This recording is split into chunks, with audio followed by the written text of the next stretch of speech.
Before we dive into today's powerful story, welcome to True Echo, where real hearts meet unforgettable moments. We bring you stories that inspire, uplift, and expose the truth that society often tries to bury. If you believe in second chances, untold talents, and the healing power of human connection, you're in the right place. Now, take a deep breath, because this story will stay with you long after the final note. That's not music. The words came sharp and sudden like a gavel-cracking silence, and they echoed off the marble and metal of Philharmonic Hall's grand entrance. Judge Leonard Kessler stood tall, his voice slicing through the night's soft drizzle. Dressed in a charcoal overcoat and black silk scarf, he looked every inch the powerful man who ruled courtrooms with an iron tongue. But tonight, he turned his judgment toward something, or rather, someone, entirely unexpected. Across the street, beneath a flickering streetlight, sat a weather-worn upright piano. It was chipped, battered, and too close to the curb. But what captured the eye wasn't the piano, it was the barefoot woman playing it. Her name, though the crowd didn't know it yet, was Aaliyah Kessler. A tin cup rattled with a few coins beside her. Her linen skirt fluttered in the wind. And as her fingers moved across the keys, a soft melody drifted upward, a tune gentle enough to hush traffic. Until Leonard's scorn tore it in half. "You call that music? That's noise parading as talent." Aaliyah's hands paused, mid-phrase. She didn't look up immediately.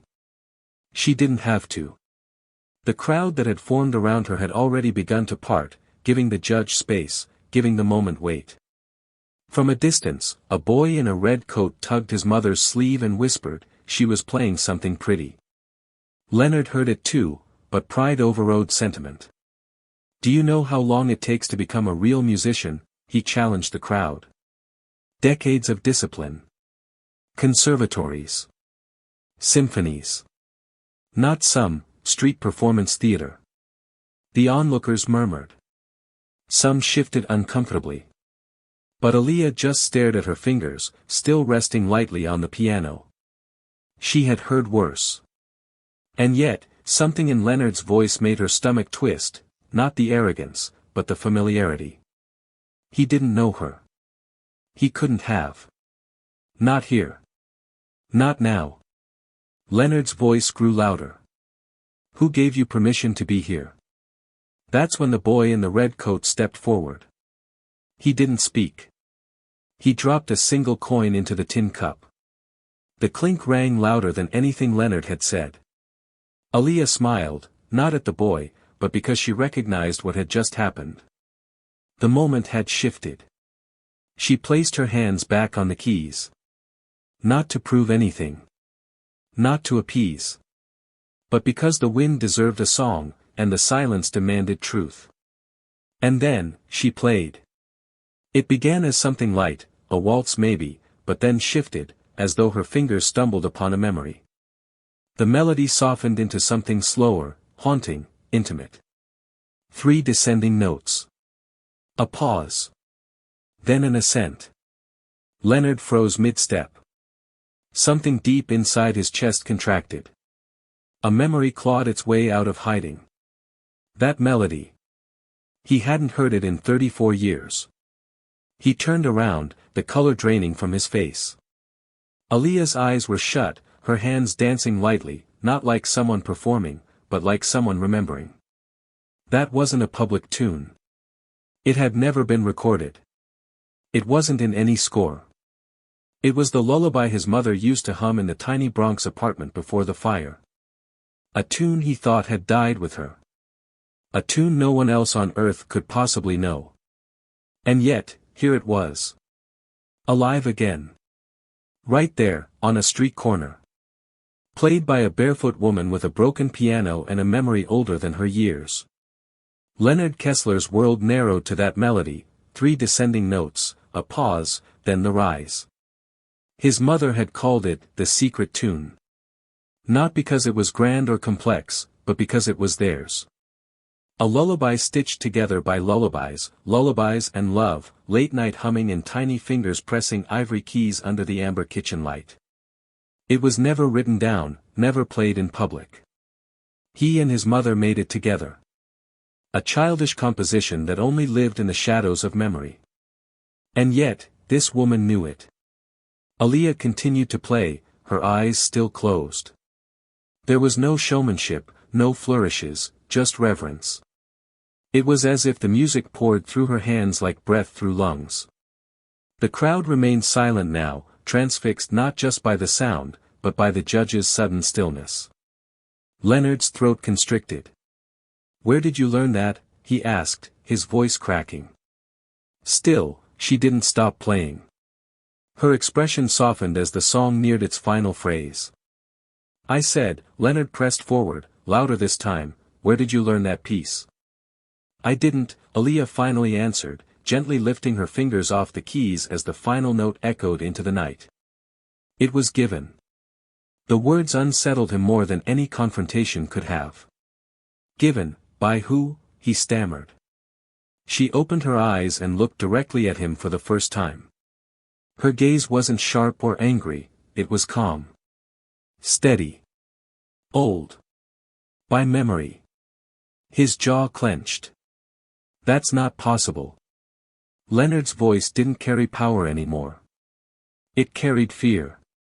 Not of her, but of what this meant. Of what it might unravel. "This isn't a trick," Aaliyah said softly.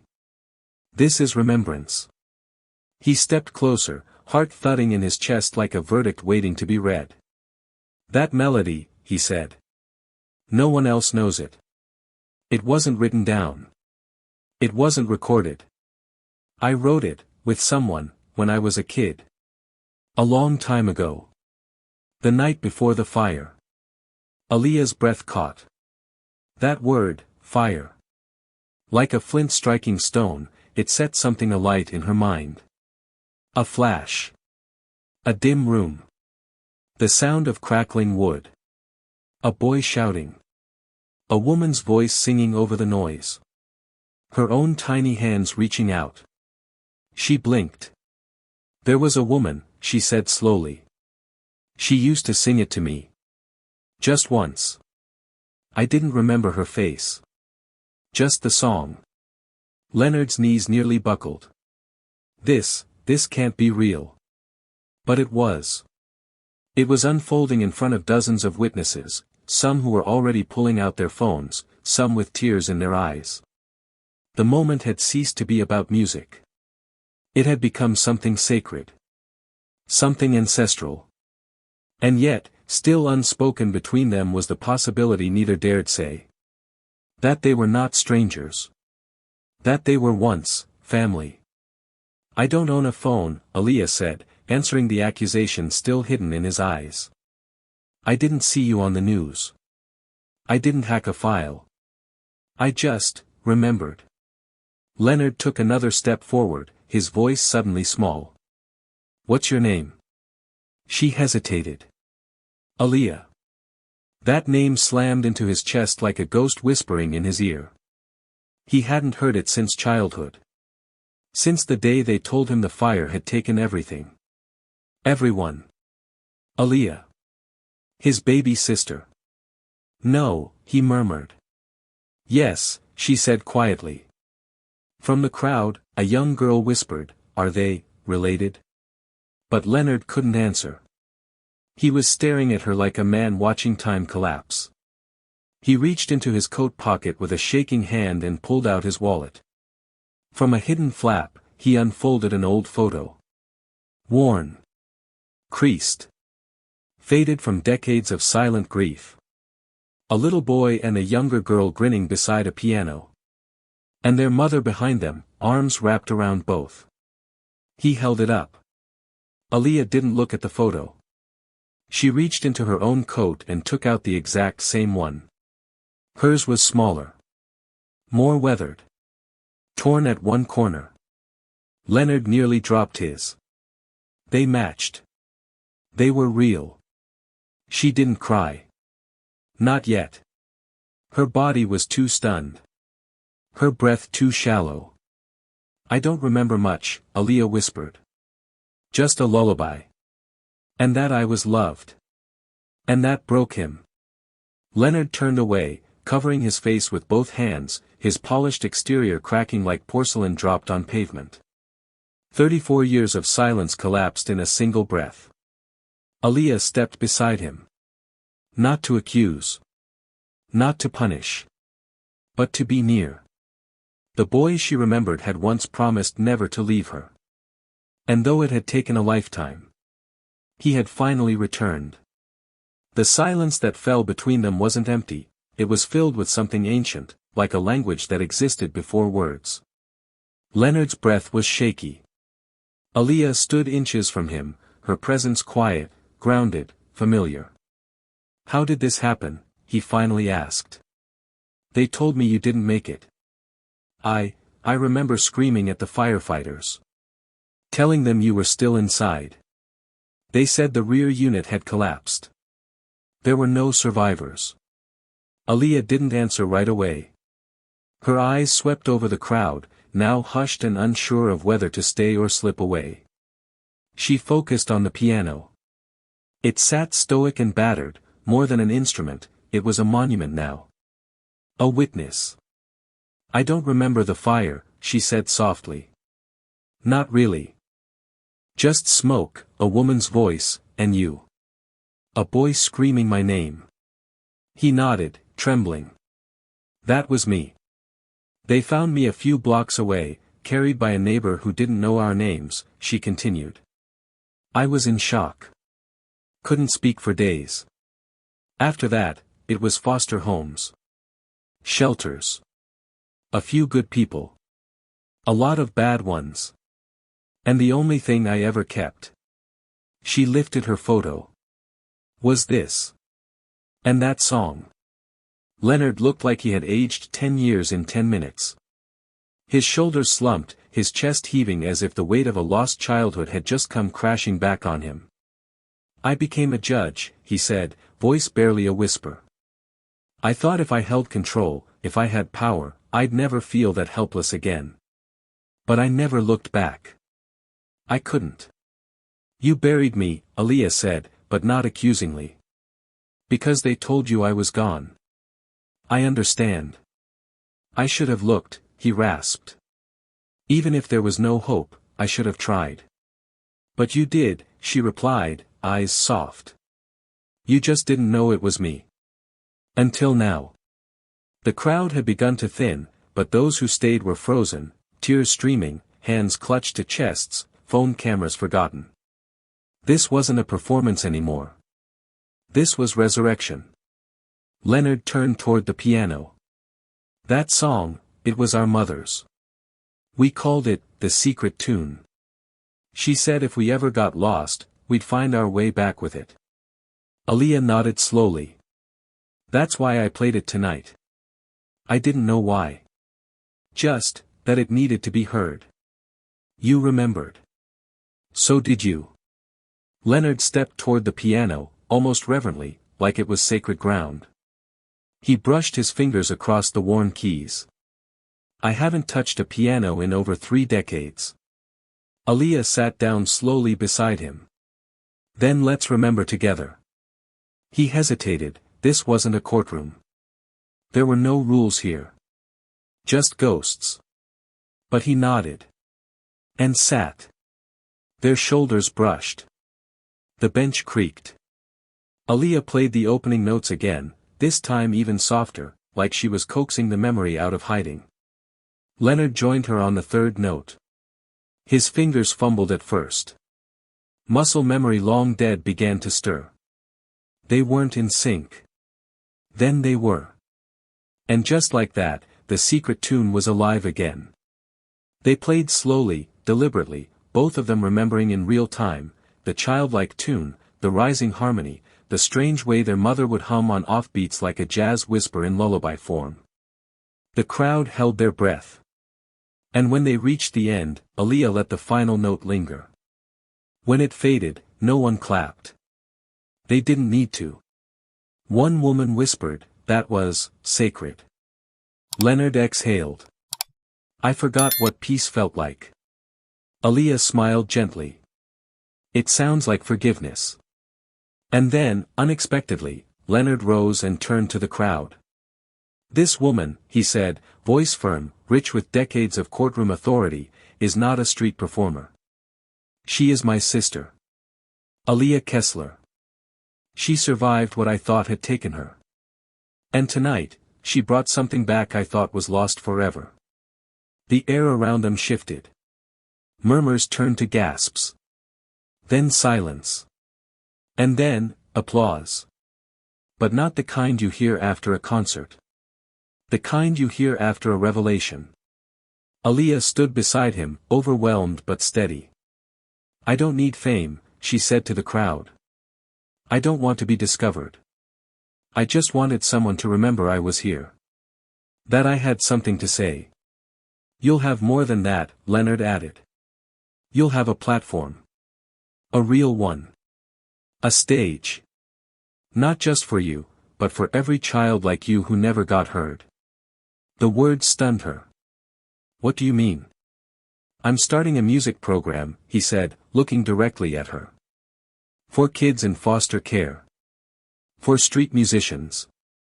For the unseen. And you, Aaliyah, will run it. The crowd erupted, not with noise, but with the kind of stunned admiration that bends knees and widens eyes. Aaliyah didn't cry. But her hands trembled. The same hands that once trembled in a burning building now trembled under streetlight glow, for a future being rewritten. Together. Aaliyah sat on the steps of the old chapel later that night, just a few blocks from the corner where her life had changed. The piano had been wheeled away for safekeeping, tucked inside the music center Leonard had pulled strings to rent overnight. The crowd had long since scattered, though a few stragglers lingered nearby, silently hoping she might play again. She didn't. Not yet. She was still trying to process what had happened. Her fingers traced the weather-worn photo she always kept folded in her coat pocket. The edges were softer now, almost like fabric. She stared at the boy's face, Leonard's face, and tried to reconcile the memory of that small, smiling child with the commanding judge who had nearly walked away from her. It didn't make sense. And yet it made perfect sense. Leonard stepped beside her, handing her a steaming cup of tea in a paper cup. Chamomile, he said. Figured you might need something that didn't ask questions. Aaliyah offered a faint smile. Thanks. They sat in silence for a while, sipping tea beneath the chapel awning as rain whispered against the roof. The moment felt suspended between worlds, too surreal for reality, too grounded for a dream. Leonard finally broke the quiet. They want you to play again. Who? Everyone. The Philharmonic. The city. 3 major foundations. Even the mayor's office called this morning. He gave a low laugh. I think half the world saw that video. She shook her head slowly. They're not clapping for me. They're clapping for a headline. Lost sibling. Broken pianist. Miraculous melody. That's not who I am. Leonard looked down at his hands, calloused from nothing but pen-holding in judgment. Maybe not. But maybe it's a way to become more than what the world tried to reduce you to. She didn't respond immediately. Her fingers tapped gently on the side of her cup, mimicking a rhythm she hadn't yet written. They asked me to close the Philharmonic's fall gala, she said eventually. With an original piece. He blinked. That's the biggest event of the year. I know. Are you going to do it? Aaliyah didn't answer right away. Instead, she looked toward the chapel's doors, then at the street corner just down the hill. I haven't decided. It feels too clean in there. Too polished. All my music came from broken places. From cracked wood and missing keys. Playing in a golden hall feels like a lie. It doesn't have to be, he said quietly. If you bring your truth with you. She glanced sideways at him. You think they'd let me bring the sidewalk piano? He laughed, a rich, unguarded sound that startled even him. To the Philharmonic? That old thing would give their piano tech a stroke. I'm serious. So am I. You should ask. The idea stirred something in her, a quiet defiance, like roots pushing through concrete. Then, with a suddenness that surprised even her, she said, "All right." Leonard turned. "All right. I'll do it," she said. "But on my terms. No gowns. No scripted speech. And I'm bringing the piano." He grinned, pride swelling in his chest. "Then let them try to stop you." They stood together in the rainlight, brother and sister, no longer lost. There was no need to say more. The music had already said it all. The days leading up to the gala passed in a blur. Aaliyah's story spread like wildfire, national news, morning shows, viral clips with headlines like "Street Pianist Stuns Judge Brother with Forgotten Melody and Lost Siblings Reunite Through Music." She turned down most interviews. She didn't want a narrative. She wanted truth. Meanwhile, the sidewalk piano was carefully restored by a craftsman who had seen the viral video and offered his services for free. He didn't smooth out the scratches. Didn't replace the chipped keys. He only reinforced its legs, cleaned the frame, and tuned what could be tuned. "This piano has character," he said. "You don't fix that. You protect it." Aaliyah thanked him with nothing more than a single song. She played while he worked, and he wept as he adjusted the pedals. By the time the gala arrived, she felt different, not polished, but rooted. Not nervous, but aware. She entered through the side door of Philharmonic Hall, barefoot beneath a plain navy dress, her curls loosely tied back. Her piano followed her, pushed gently by a young technician who had volunteered to escort it all the way from the chapel. The main stage glowed under chandeliers and gold trim. Every seat was filled. Some people were there for the music. Most were there for the miracle. None of them were prepared for what would happen next. Aaliyah stepped into the spotlight without a word. No MC introduced her. No orchestra accompanied her. Just her and the piano. The audience shifted uneasily as the battered upright was wheeled on stage. Murmurs rippled through the hall. Someone in the front row visibly frowned. But she didn't flinch. She sat. And began to play. The melody was not the lullaby. Not exactly. It was something older. Something rawer. A blend of what she remembered and what she had lived. The piece rose and dipped like breath, like grief being exhaled. Each note hit like memory. And just when it began to ache, she shifted, adding warmth, adding resilience, wrapping sorrow in grace. By the time she reached the final phrase, not a single person in the room was breathing normally. And when the last note faded, silence. No polite clapping. Just silence. And then, a single tearful "thank you" from the back. The room erupted. Not in thunderous applause, but in something better. Reverence. She stood, bowed not to the audience, but to the piano. To the part of herself that had waited decades to be heard. And then she walked off stage. Back into the arms of the man who had once lost her. Leonard didn't speak. He didn't need to. He simply held her. And this time, he didn't let go. The next morning, the city was a little quieter than usual. Maybe it was the rain. Or maybe it was the way the music still lingered in the bones of anyone who had heard her play the night before. Aaliyah sat cross-legged on the floor of the old apartment, wrapped in a fleece blanket, the early light casting long shadows across the wooden floorboards. The spot where the family piano had once stood, long gone, still radiated memory, like it held sound in its seams.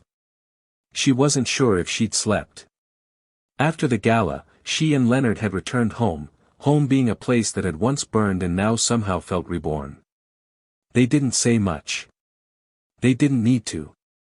Now, her fingers danced across her knees, mimicking chords in the air. But there was no piano beneath them. Only air. Only breath. Leonard entered with 2 cups of coffee, one in a chipped mug, one in a silver thermos. Without asking, he handed her the chipped one. "You're trending again," he said, sliding a folded newspaper across the floor to her. Front page. The Symphony of the Forgotten. She gave a soft, unimpressed laugh. They always know how to make things sound more romantic than they really are. He sat across from her. "They're already asking what's next." "I figured." Leonard sipped his coffee and studied her for a moment. "So, what is next?" Aaliyah leaned back, her eyes drifting toward the ceiling. "I got an offer. From the New York Conservatory. They want me to join the faculty. Full professorship. Start in the fall." Leonard raised an eyebrow. "That's big." "I know." He could hear the hesitation in her voice. And Anne. "I don't know if it's right." He waited. "They want to frame me as a success story," she said slowly. "A street musician who overcame." The word overcame is everywhere. But I didn't overcome anything, Leonard. I adapted. I survived. My music didn't come from stages or schools. It came from corners, shelters, fire escapes. It came from need. Leonard nodded, quietly absorbing every word. "I'm afraid," she admitted, "that if I step into that world, I'll have to leave mine behind." He sat beside her. Not the judge. Not the public figure. Just the brother. "Then don't go to be them," he said. "Go to be you.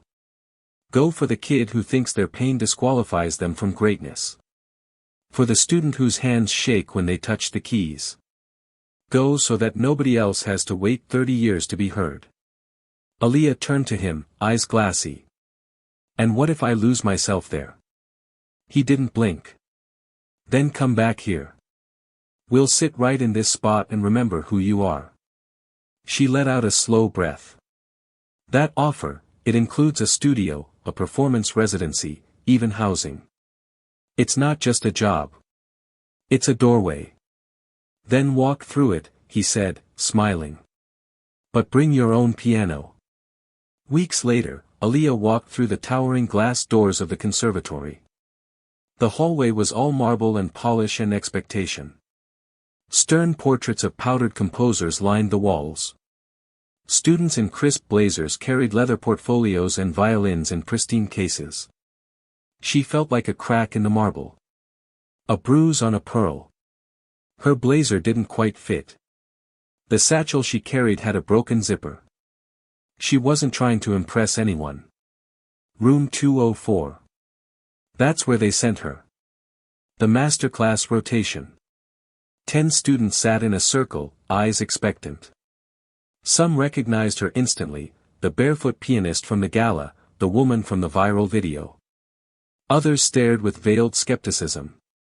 She didn't offer a long speech. She didn't list credentials. She walked to the back of the room and sat at the oldest piano in the building. The one no one touched. Its varnish was faded. Its keys uneven. She played a single, off-key chord. Some of the students flinched. "That," she said quietly, "is what my first piano sounded like. After rain. After being forgotten." Silence. "I don't expect you to play like me," she continued. "I don't expect to play like you. But I do expect us to remember that music doesn't come from perfection. It comes from truth." A hand went up.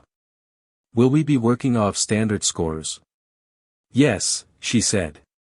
"But also off memory. Off stories. Off grief. Off joy.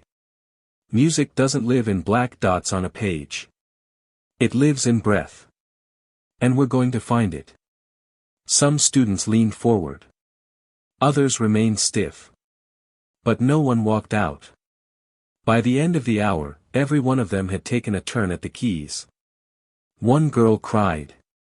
One boy played a 5-note progression he said had haunted him since age 9. They weren't polished. But they were real. And that was enough. That night, Aaliyah returned to the corner where it had all started. The street piano was still there, tucked beneath a handmade awning now, a small plaque mounted beside it that read, "Where music found its way home." A young girl sat cross-legged beside it, a sketchbook in her lap. Aaliyah smiled. "You again?" The girl nodded. "I drew you."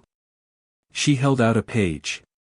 It was a drawing of Aaliyah sitting at the piano, roots growing from the legs into the earth, notes floating upward like stars. "It's beautiful," Aaliyah whispered. "My mom says I have a wild imagination," the girl said softly. "So does every great artist," Aaliyah replied. They sat together in silence.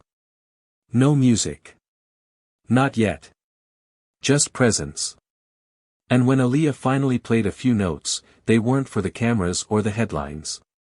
They were for the girl beside her. And for the one she used to be. The months that followed unfolded like a slow symphony, rich with pauses, sharp with surprise, and quiet in all the right places. Aaliyah's classroom at the conservatory was never silent. Not with noise, but with life. She refused to teach behind a lectern. Instead, she sat among her students, shoulder to shoulder, listening not just to their notes, but to the story behind them.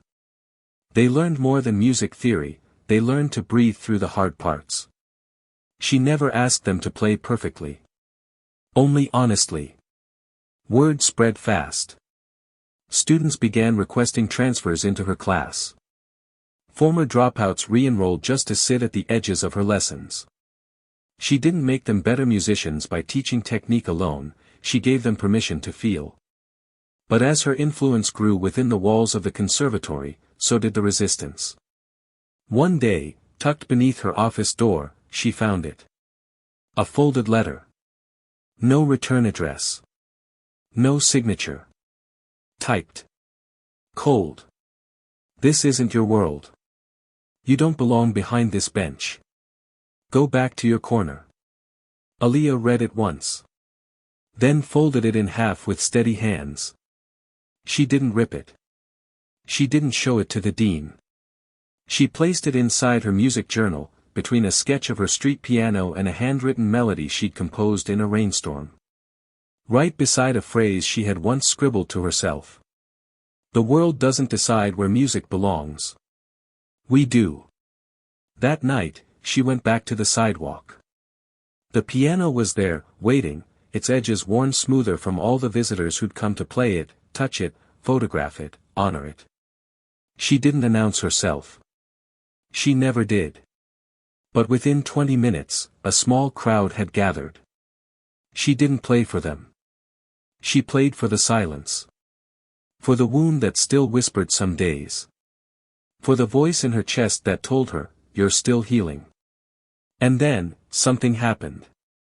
The girl with the sketchbook returned, older now, just a little, taller maybe, eyes brighter. But this time, she didn't just draw. She brought a violin. Aaliyah looked at her, surprised. "You've been practicing." The girl nodded. "I wrote something too. But it's kind of messy." "That's the best kind," Aaliyah said. The girl lifted her bow with trembling hands. The first note was sharp. The second wobbled. But the third. The third found something. Aaliyah waited a few measures, then joined her.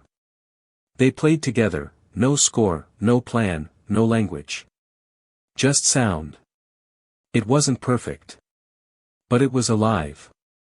By the time they finished, even the people who'd been hurrying past had stopped to listen. Someone clapped. Someone wept. But no one reached for their phone.